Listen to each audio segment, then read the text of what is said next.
Hey everyone, and welcome back. Today we're diving into a series that's been generating a ton of buzz in the fantasy world. Throne of Glass by Sarah J. Maas. It's definitely got people talking, that's for sure. Right. So to help us unpack this series, we have with us a book critic who has read all 7 books and dug through tons of reviews. I've spent a lot of time in the world of Throne of Glass. So, cutting right to the chase, is this series worth the hype? Well, Throne of Glass is one of those series that people either love or hate. It's entertaining and fast-paced, but it can be pretty divisive. Oh, so right off the bat, we've got some strong opinions. I'm intrigued. But before we get into all the juicy details, let's start with the basics. Who is this book for? What kind of reader will enjoy this series? It's definitely geared toward young adult fantasy fans. I'd say it's got a Hunger Games meets Cinderella kind of vibe. Okay, Hunger Games, I get it, but Cinderella. Yeah, you've got Celaena Sardothien, our protagonist. She's this young assassin competing for a chance at freedom in a pretty brutal world. Sounds intense. Oh, it is. But there's also a handsome prince and a royal court and, yep, a good dose of romance woven in. An assassin Cinderella? Really? I mean, it sounds fun, but also a bit cheesy. You know, the first book especially can be a bit tropey, but it develops into something much bigger and more complex as the series goes on. Okay, so maybe don't judge a book by its first 100 pages. Exactly. So for the readers who love it, what's all the hype about? Give us the good stuff. What are people saying? Well, Celaena is a huge draw for a lot of readers. She's strong, fierce, and independent, a real kick-butt heroine. I can see the appeal there. Plus, the world building is fantastic. Maas created this intricate world with its own magic system, mythology, and political intrigue. And the plot moves fast. Twists and turns, I bet. Oh, tons of them. And the action sequences are really well written, pretty exciting, so it keeps you on the edge of your seat. Okay, that does sound pretty captivating. But you said this series is polarizing, so let's flip the coin. What are some of the criticisms? What are people saying isn't working? Well, one of the biggest criticisms is the writing style, particularly in the first book. Some people find it a bit simplistic, repetitive. Like, for instance, there are a lot of exclamation points. Oh yeah, I can see how that would get old fast. It can make the tone a bit over the top. And then there's Celaena herself. What about her? While a lot of people love her strength and independence, some find her character a little inconsistent. Okay, how so? Well, she's supposed to be this ruthless assassin, but sometimes she throws tantrums and gets hung up on things that, well, maybe shouldn't bother her so much. Like what? Give us an example. Like, in the first book, she complains about having wet shoes after spending years in a brutal labor camp. Seriously, after everything she's been through. Right. It makes you question if she's as tough as the story makes her out to be. And there are other moments like that throughout the series. Okay, so we've got a young adult fantasy world, a kick-butt heroine, but maybe with some over-the-top writing and some inconsistencies in the main character. Where do we even go from here? How do we unpack all of that? Well, I think it's important to remember that this is a series that spans multiple books. And Celaena, like a lot of YA fantasy characters, changes a lot as the story progresses. So there's hope for Celaena. She maybe grows out of some of those less appealing qualities. Absolutely. Her character development is a big part of the series. But whether you find that development satisfying, that's a matter of personal preference. Okay, that's fair. So is Throne of Glass worth reading? That's the tricky part. It's polarizing, like we said. Some people love Celaena, flaws and all, and they find the world completely immersive. Others, they just can't stand her. And for them, the writing is a deal breaker. So to really answer your question, I think we need to dive a little deeper into the criticisms.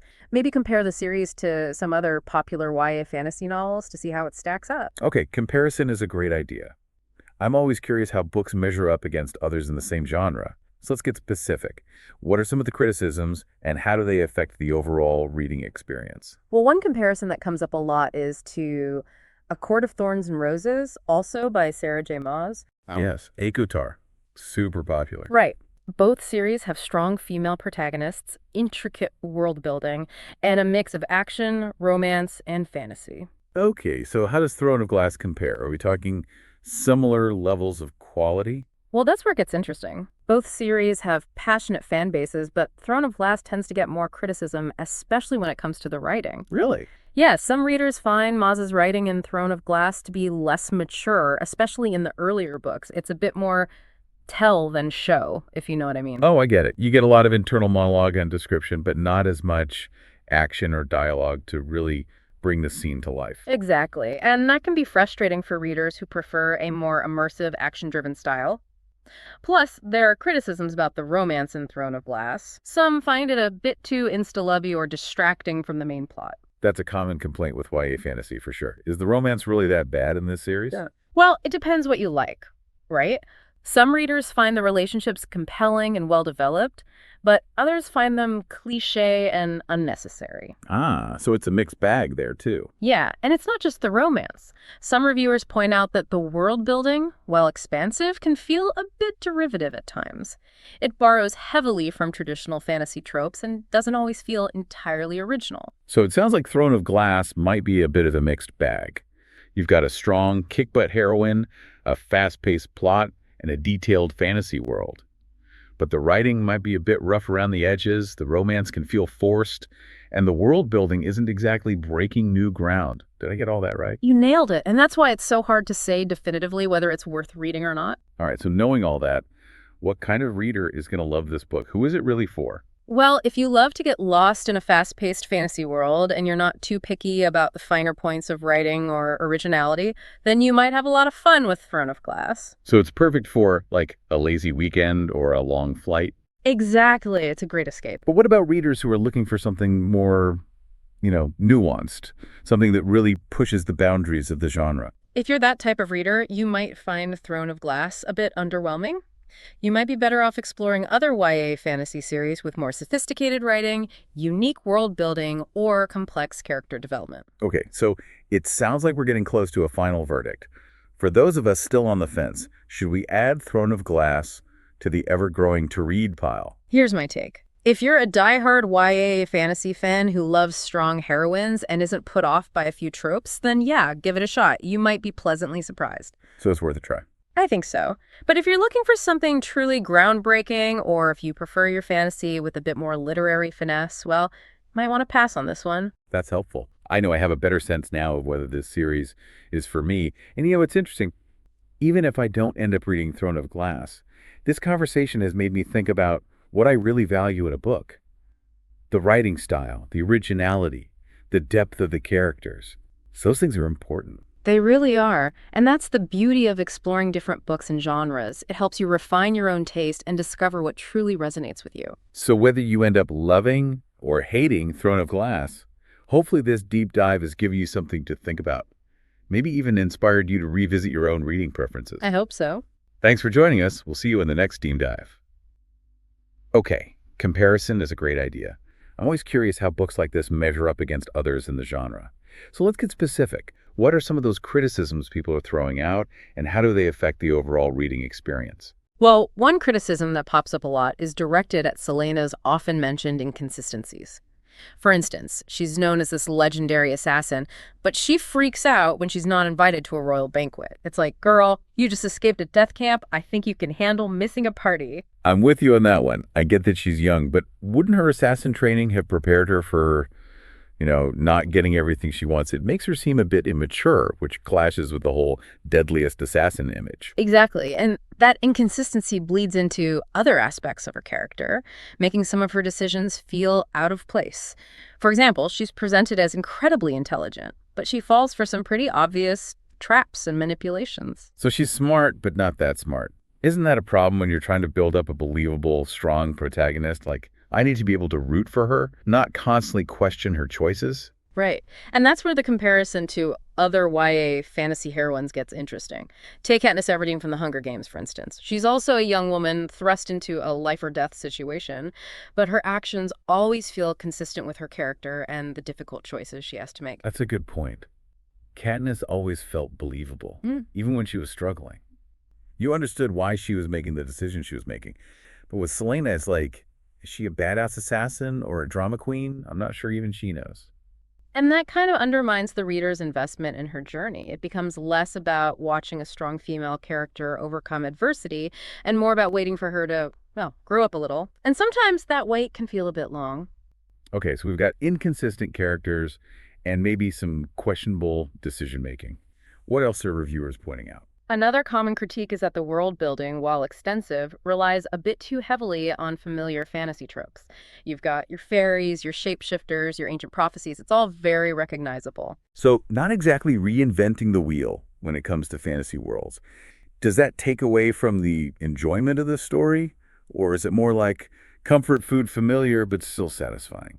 It really depends on what you're looking for. Some readers find comfort in those classic fantasy elements. It's like slipping into a cozy pair of slippers.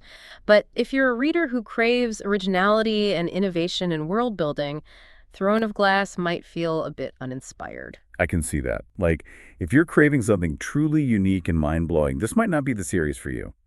But if you're okay with a bit of been there, done that, it could still be a fun ride. Exactly. And speaking of familiar elements, let's talk about the romance. Oh, yes, the romance. Yeah. That seems to be a make or break element for a lot of readers. So spill the tea. Is it epic, swoon-worthy love, or more like cheesy, eye-roll-inducing melodrama? Well, it's definitely a central part of the series, and it sparked quite a bit of debate among readers. Some find the relationships heartfelt and captivating, while others find them predictable and distracting from the main plot. Okay, so classic love it or hate it territory.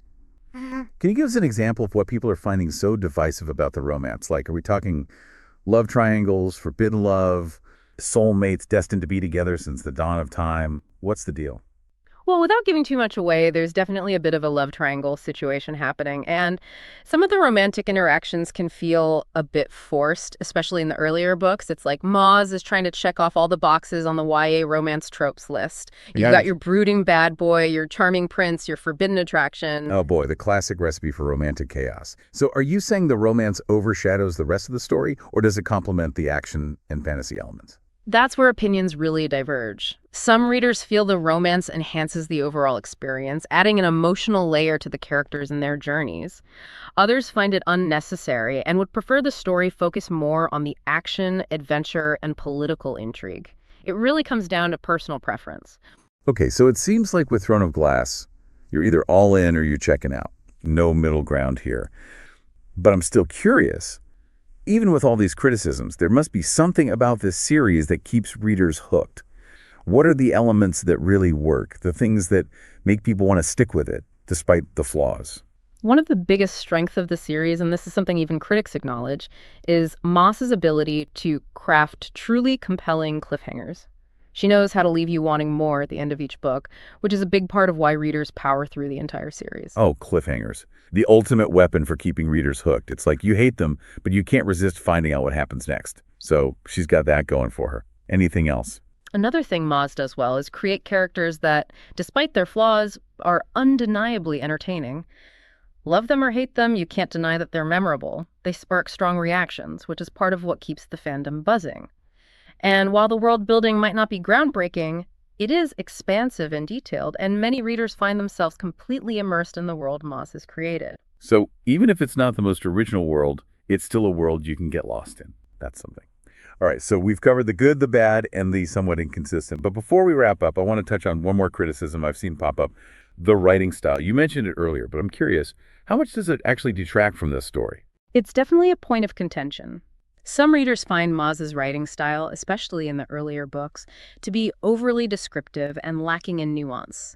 There's a lot of telling rather than showing, and the dialogue can feel a bit clunky at times. For example, there's an over-reliance on internal monologue, where Celaena constantly explains her thoughts and feelings instead of letting her actions speak for themselves.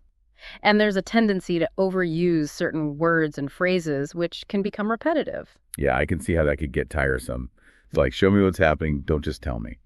But does the writing improve as the series progresses, or is it a consistent issue throughout all the books? There's definitely a noticeable shift in writing style as the series progresses. The later books are generally considered to be more mature and polished, the dialogue flows better, the descriptions are more vivid, and the pacing is tighter. So there's hope for those who can power through the initial awkwardness. Absolutely. And it's worth noting that even readers who criticize the writing often admit that Moz has a knack for creating addictive plots and compelling characters. It's like you know the writing isn't perfect, but you just can't stop reading. Okay, so maybe it's a case of The good outweighs the bad. Like the story is just so gripping, you're willing to forgive a few clunky sentences and excessive descriptions. Exactly. It's not for everyone, but for those who get swept up in the story, the writing style becomes a minor annoyance rather than a deal breaker. And that's something to keep in mind as we move on to our final recommendations. Because ultimately, the decision of whether or not to read Throne of Glass comes down to your personal preferences and what you prioritize in a book. Great point. So with all that in mind, Hmm. let's get down to business.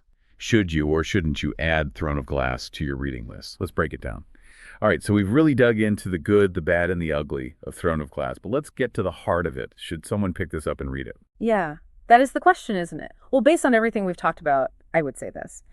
If you are someone who enjoys a fast-paced fantasy with a strong female lead, and you don't mind a little romance, and maybe you're not too bothered by some quirks in the writing, then yeah, give Throne of Glass a shot. You might be pleasantly surprised. So you're saying it's a good choice for readers who prioritize plot and entertainment over super polished writing. Exactly. But if you prefer more character depth, more complex world building, and a writing style that's a bit more sophisticated, you might want to skip this one. There are tons of other great fantasy series out there that might better suit your taste. Yeah, that's true. I mean, there are so many books to choose from. But even if I don't end up reading Throne of Glass personally, Mm-hmm. this conversation has really helped me think about what I look for in a book. The writing style, the originality, the character development, they all play a part. They really do. And that's what's so great about these deep dives. We're not just trying to tell you what to think. We're hoping to spark some conversations and help you explore your own reading preferences. Well said. So to our listeners out there, whether you decide to add Throne of Glass to your to-read pile or not, we hope you've enjoyed this deep dive. Thanks for joining us, and we'll catch you next time for another exciting literary adventure.